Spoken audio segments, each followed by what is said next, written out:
Hello, good morning mga kalakwatsero. So today is December 30. So ngayon is Rizal Day. So araw po ni Rizal ngayon mga kalakwatsero. So yan, nagagalaan natin din sa may Calamba City, Laguna. So from Santo Tomas, malapit lang, no? 11.9 kilometers. So, nasa 23 minutes lang, no, ang biyahe natin. So ang gamit natin ay Laguna Bypass Road, no? Hindi na tayo nadaan ng Turbina. Nag-bypass road lang tayo mga kalakwatsero para mabilis at mabutan natin yung activities ngayon doon sa museo ni Jose Rizal. So yan yung isa sa mga puntahan natin mga kalakwatsero. So ngayon magandang panahon, no? Sana tuloy-tuloy na kasi ilang araw na tayong naulan, no? At ngayon moderate ang traffic. Hindi masyadong matraffic. Aywan ko lang doon sa pinaka-proper ng Calamba. So yung left side natin, yan yung papuntang Los Baños. Diretso pagsanghan na yan, no? Santa Cruz. Ito namang din sa may right side natin, ito na yung papuntang Alba National Road, Manila National Road. Yan mga kalakwatsero. So moderate lang ang traffic ngayon. Aywan ko lang doon sa kaloob-looban ng Calamba kasi nandoon ang pinaka-traffic. So today is December 30, National Holiday. Yan na nga. Ito yung anniversary ni Dr. Jose Rizal nung pinatay siya doon sa may Lunita mga kalakwatsero. Pang 127th day, no? Year. 127th anniversary. Yan, sa kanyang kamatayan.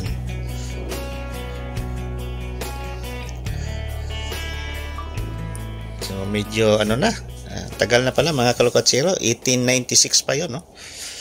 Pinatay si Dr. Jose Rizal. In-execute siya doon sa Bagong Bayan.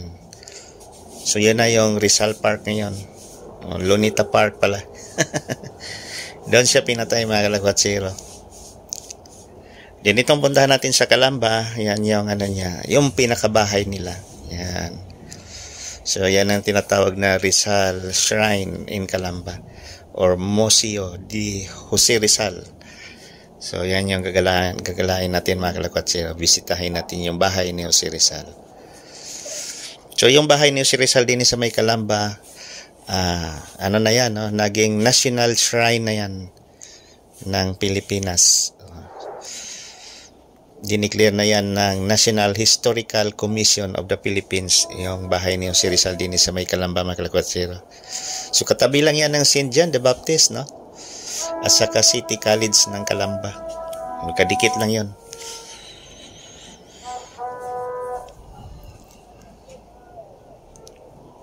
So ito na yung parang spider web ng Calamba, oh. Yung mga footbridge, oh.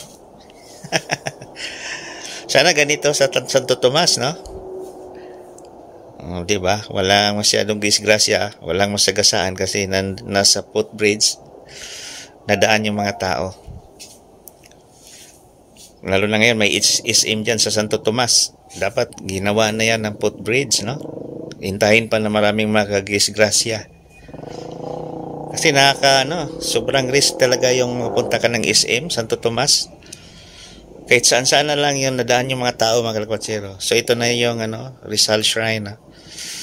Tad-tad sa Bulaklak. So pogay kay Gat Jose Rizal mga kalakwatsero. So ito na yung kaloob-looban ng Calamba. Yan. So parang Batangas pa rin mga kalakwatsero. Maliit yung kalsada. Tapos mayroon pang nagpa-park sa gilid. So walang kaibahan sa Batangas ang Laguna. The same, no? Parehas lang. So itong Calamba, Laguna, one of the richest city, no? I think ang pinakamalaking income ay yung Santa Rosa, no? Pero itong Calamba hindi ito magpano kasi ang daming company din ni mga kalakwatsero. Malaking siyudad itong Calamba mga kalakwatsero.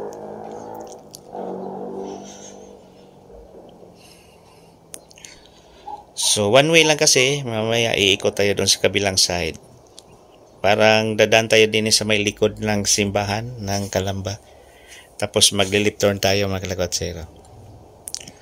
So sarap gumala din sa may Calamba, lalo na doon sa kanilang Baywalk. So next vlog na lang mga kalakwatsero, gagala tayo sa kanilang Baywalk. Update tayo. So dini muna tayo sa museo ni Dr. Jose Rizal. So na-declare itong holiday sa panahon pa ni President Emilio Aguinaldo noong 1898. Na dineclare itong December 30 as holiday. So yan nga, walang pasok ngayon. Din bukas 31 ng gabi, New Year na. So yan, shoutout natin yung ating mga subscribers dyan sa ibang bansa. Yan. So good morning sa inyong lahat. Sa ating mga bagong subscribers, salamat sa inyong pagsasubscribe. So itong video nila Kwatsero is gala lang tayo.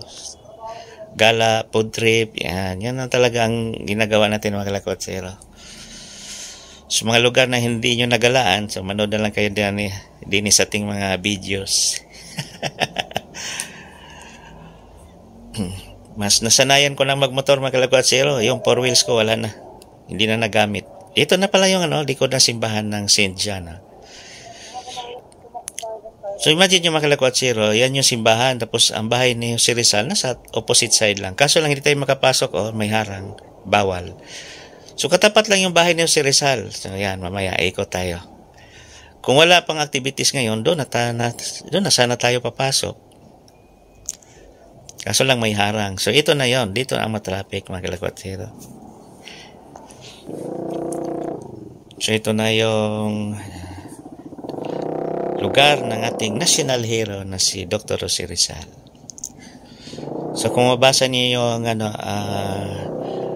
history about Rizal, napakaganda mga Kwatsero. Wow, ang ganda ng Christmas tree din eh. Noong nag-college ako, mayroon pang subject about Rizal, Dr. Jose Rizal's life. So yun talaga, inaaral namin yung buhay ni Rizal for 2 sem yun. 2 semester yun. Nung college pa kami. Tapos may Spanish pa na subject. May Spanish, may Rizal. So alam natin yung history. So dito tayo papasok. Yan yung bahay ng si Rizal. Yung maraming plug. Yan yung bahay. So maghanap na tayo ng parking area. Yan, ang lapit lang talaga niya din sa may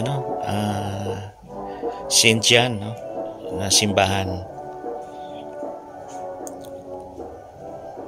So hanap lang tayo ng parking.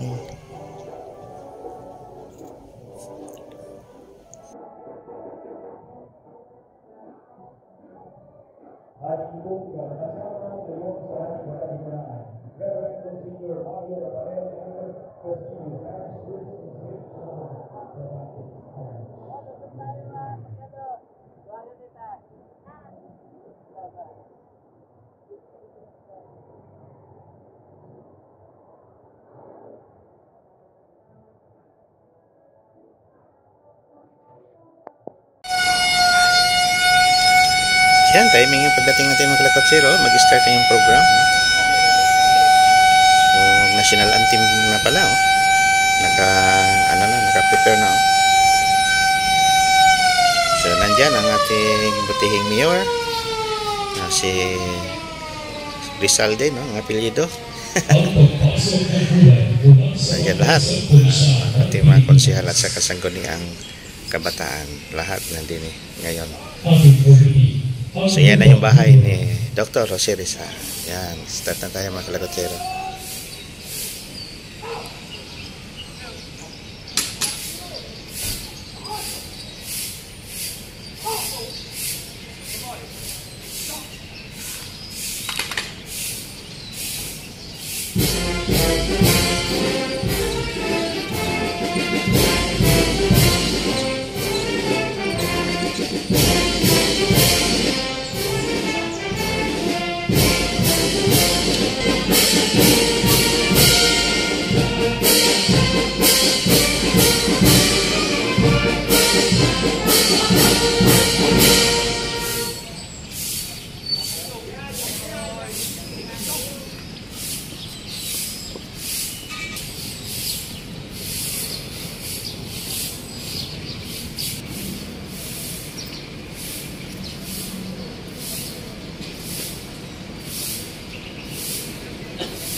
buong at ng lupa at pagkatawag ng Pilipinas at sa bansang kanyang pinagsipa.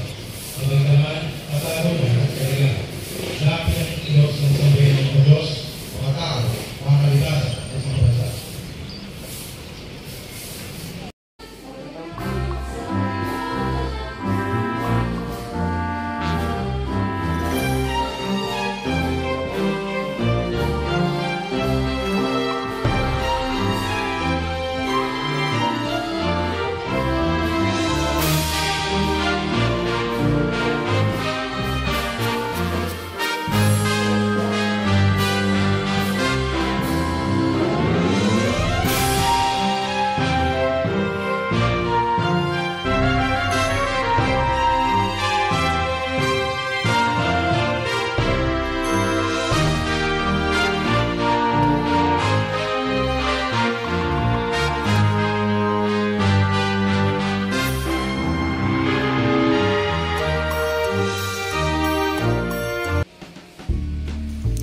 So ito na yung bahay ni Dr. Jose Rizal, mga kalakwatsero.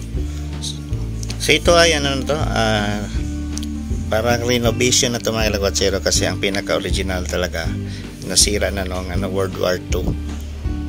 So ni-restore lang to noong I think 1949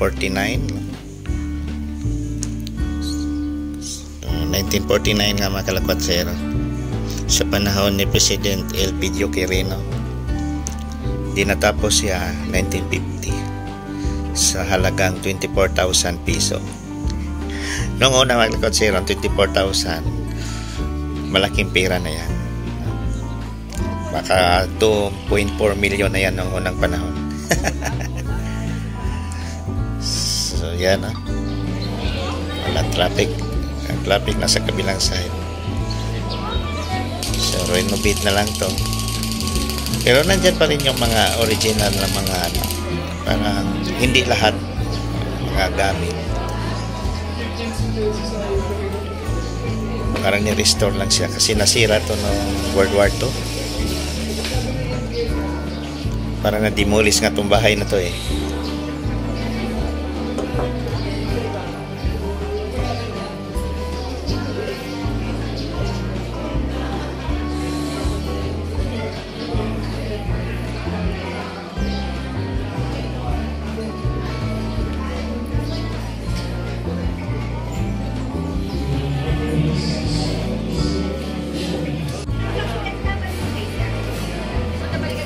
Yan, mga kalakwatsero, nandito tayo sa likod sa bahay ni Dr. Jose Rizal. So yung likod sa bahay ni Dr. Rizal napakalawak, no? Yan, no? Ang ganda pala ng bahay ni Dr. Jose Rizal, no? Mga kalakwatsero, may terrace sa likod. So sa panahon ni Dr. Jose Rizal, yung mga parents niya is mayaman na talaga. So mayaman si Dr. Jose Rizal, yung family nila is mayaman. So nag-alay sila ng bulaklak, no? Pugay kay Dr. Jose Rizal. So kumpleto ngayon, no? Ang ating LGU. Nandyan ang ating mayor at ating vice mayor, mga konsihal.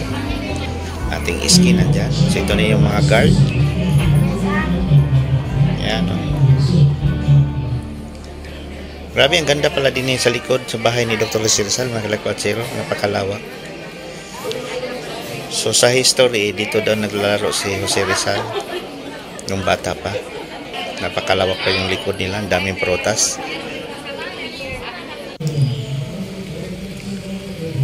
So ngayon, nandito tayo sa kanilang park. Gala tayo, ito na yung Kalan Banga. Yan, Kalan Banga.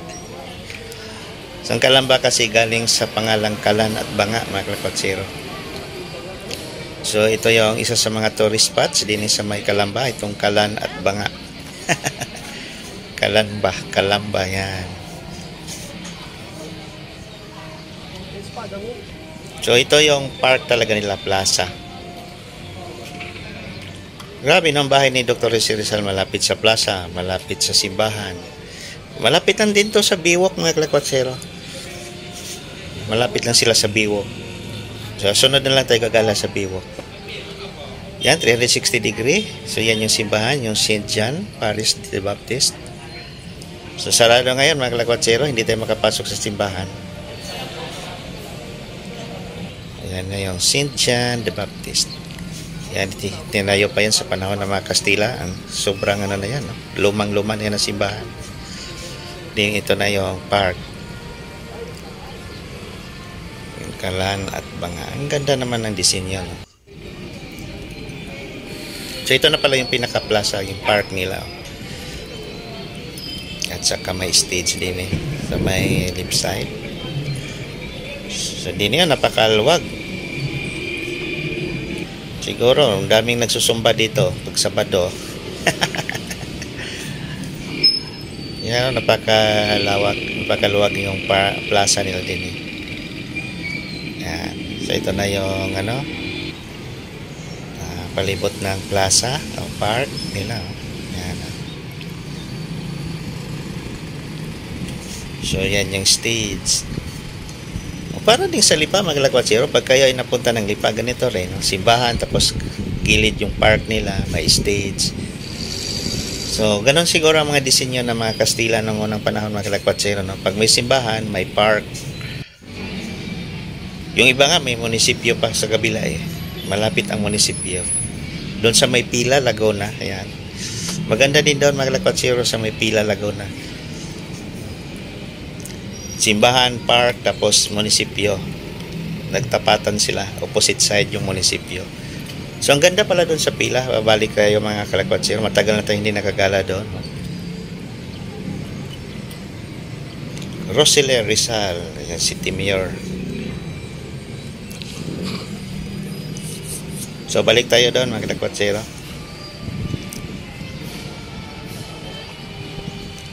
So mabahaba din ng ano, almost 1 hour na ang activities.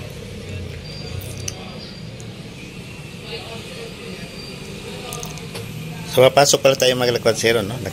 Nakalimutan natin pumasok. Pasok tayo. Ito pala yung loob. May fountain pala din eh, pero wala man. Wala naman tubig. Dati ito mga kalakwatsyero, nung una nating gala, matagal na yon. Ginawa to ditong tambakan ng basura. Tapos amoy, sobrang amoy. Amoy na dumi, ihi. Ngayon wala na, malinis na siya. So sa ngayon na administration ni Mayor Roselia Rizal, malinis ang Kalamba mga kalakwatsyero. Parang mas iba dati.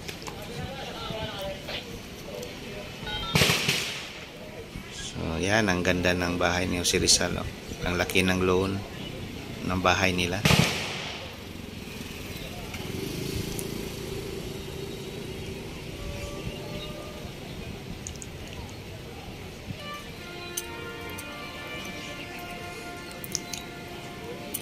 So, tara na mga kalakwatsyero. Balik na tayo, no?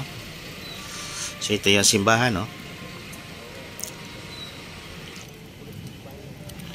So balik na tayo sa may parking pala natin dito sa likod. Philippine National Police Academy. Yan, daming police ngayon.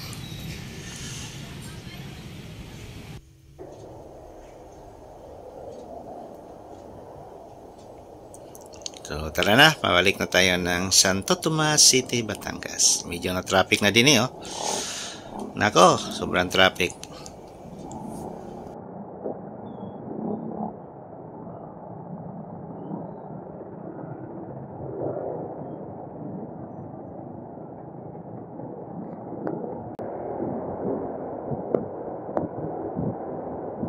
Ay, sa wagas nakalabas tayo sa matinding traffic doon. Grabe.